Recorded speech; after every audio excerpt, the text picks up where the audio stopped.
जब कुछ नहीं था तब क्या था? हमारा ब्रह्मांड कैसे बना? इस पर कई थियरी हैं। सबसे स्थापित थियरी बिग बैंग को ब्रह्मांड का शुरुआती चरण मानती है। किसी वक्त ब्रह्मांड एक परमाणु से भी छोटा था। सूक्ष्म बिंदु में करीब 14 अरब साल पहले महाविस्फोट हुआ। इसे ही बिग बैंग कहते हैं। विस्फोट से बिंदु टुकड़े टुकड़े होकर इधर उधर छिटकने लगा। इसी से ब्रह्मांड की शुरुआत हुई। सच्चाई यह भी है कि पूरे ब्रह्मांड के सामने हमारी कोई औकात नहीं। अंतरिक्ष से जब हमारा सूरज भी धूल के कण से छोटा नजर आता है, तो वहां हमारा वजूद क्या होगा? हमारे चारों तरफ पृथ्वी की तरह करीब 5,000 ग्रह हैं। कहीं न कहीं जिंदगी होगी, और जरूरी नहीं कि यह हमारी तरह हो। वहां बहुत ही प्राथमिक स्तर का जीवन भी हो सकता है। मछली जैसा या हमसे उन्नत प्राणी भी हो सकते हैं। वहीं ब्रह्मांड लगातार फैल रहा है।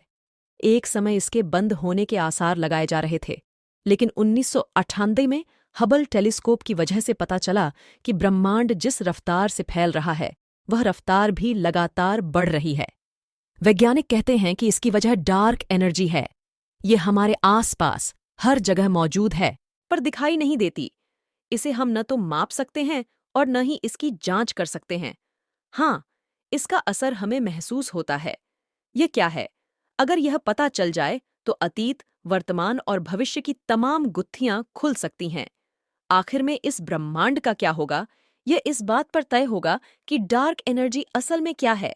इसी तरह हमें डार्क मैटर का पता है कि यह ग्रेविटी पैदा करता है, पर यह जानकारी नहीं है कि डार्क मैटर बना किससे है। यह भी दिलचस्प बात है कि यह ब्रह्मांड जितना हमें दिखता है, वह समूचे ब्रह्मांड का सिर्फ 5% हिस्सा ही है। बाकी 95% अदृश्य है। इसमें से डार्क एनर्जी 68% है। बाकी 27% डार्क मैटर है, जिसे 1933 में खोजा गया था। यह अणु परमाणु से न बना होकर ऐसे जटिल और अनोखे कणों से बना है, जिनके बारे में हमें अभी तक पता नहीं चला है। इस ब्रह्मांड में जितनी भी चीजें हमें दिखाई देती हैं, वे सब या तो खुद रोशनी फेंकती हैं या उसे रिफ्लेक्ट करती हैं। डार्क मैटर ये दोनों ही काम नहीं करता, इसलिए इसे देखना मुमकिन नहीं। दरअसल डार्क मैटर ही इतनी ताकतवर ग्रेविटी पैदा करता है कि हर आकाशगंगा के सभी तारे उसी आकाशगंगा में बंधे रहते हैं। कुल मिलाकर डार्क मैटर ब्रह्मांड को बांधे रखने का काम करता है, जबकि डार्क एनर्जी ब्रह्मांड का लगातार विस्तार करती रहती है। इस वजह से हर आकाशगंगा का एक दूसरे से फासला बढ़ता जाता है। इसी ब्रह्मांड में ब्लैक होल नाम की ऐसी चीज भी है, जो अपने दायरे में आने वाली हर चीज को निगल जाती है। ऐसा उसकी ग्रेविटी के जबरदस्त खिंचाव के कारण होता है। इस पर फिजिक्स के नियम लागू नहीं होते। ब्लैक होल के बाहरी हिस्से को इवेंट हॉराइजन कहते हैं। ब्लैक होल की खोज 1964 में हुई थी। इसे हम अंतरिक्ष में बनी गहरी खाई भी कह सकते हैं। जैसे चादर में छेद, जैसे मौत का कुआं, जैसे कुप्पी की बनावट, जैसे पानी से भरी बाल्टी में हाथों से घुमाकर बनाया गया भंवर। पूरे ब्रह्मांड में अलग अलग आकार के ढेरों ब्लैक होल हैं, पर हमारे सौरमंडल में कोई ब्लैक होल नहीं है। हाँ, हमारी आकाशगंगा के बीचों बीच एक विराट ब्लैक होल है, जो हमारे सूर्य से करीब 1 करोड़ गुना बड़ा है। ब्लैक होल कैसे बने, इस बारे में 2 थियरी हैं। एक यह कि जब कोई विशाल तारा खत्म होने को होता है, तो वह अपने अंदर ही सिमटने लगता है। कुछ वक्त बाद वह ब्लैक होल बन जाता है। दूसरी थियरी यह कि ब्लैक होल बिग बैंग के बाद बना पहला आकाशीय पिंड है। सबसे पहले ब्लैक होल बना। ब्लैक होल से ही विभिन्न तारे बने। तारों से ग्रह, उपग्रह आदि बने। ब्लैक होल में गिरने के बाद चीजें कहाँ जाती हैं, इसका अभी तक पता नहीं चल पाया है।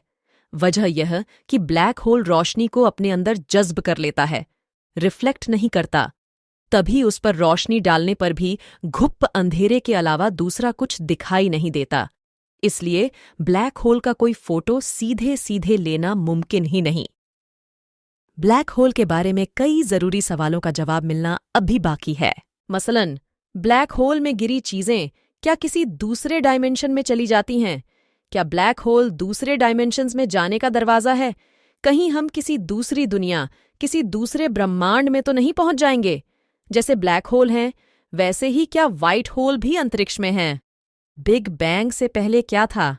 किन हालात में बिग बैंग शुरू हुआ और क्यों? पहली आकाशगंगा कैसे बनी? पहला ब्लैक होल कैसे बना?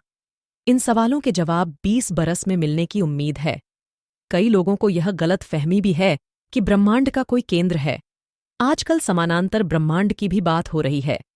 इसमें माना जाता है कि हमारे ब्रह्मांड में जो कुछ भी है उसका प्रतिरूप समानांतर ब्रह्मांडों में मौजूद है।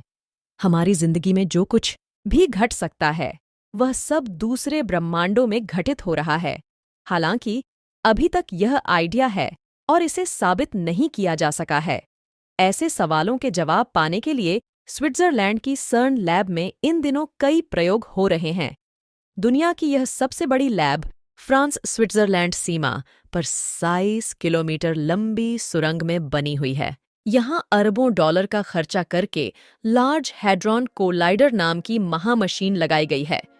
इसकी मदद से यह पता लगाया जाएगा कि ब्रह्मांड किन हालात में बना था। उन हालात को पैदा करके स्टडी करने की कोशिश की जा रही है। तो दोस्तों, मैं हूं अनीश। तो दोस्तों, आपको यह जानकारी कैसी लगी हमें कमेंट में बताइएगा। और चैनल पर नए होंगे तो चैनल को सब्सक्राइब करके बेल आइकन प्रेस कर दीजिएगा और दोस्तों के साथ शेयर कर दीजिएगा। अगर आप फेसबुक पर देख रहे हैं तो इस चैनल को फॉलो कर दीजिए। फेसबुक पर भी अपना दोस्तों के साथ शेयर कीजिएगा। मिलते हैं किसी अगले वीडियो में। तब तक के लिए जय हिंद, जय भारत। AUM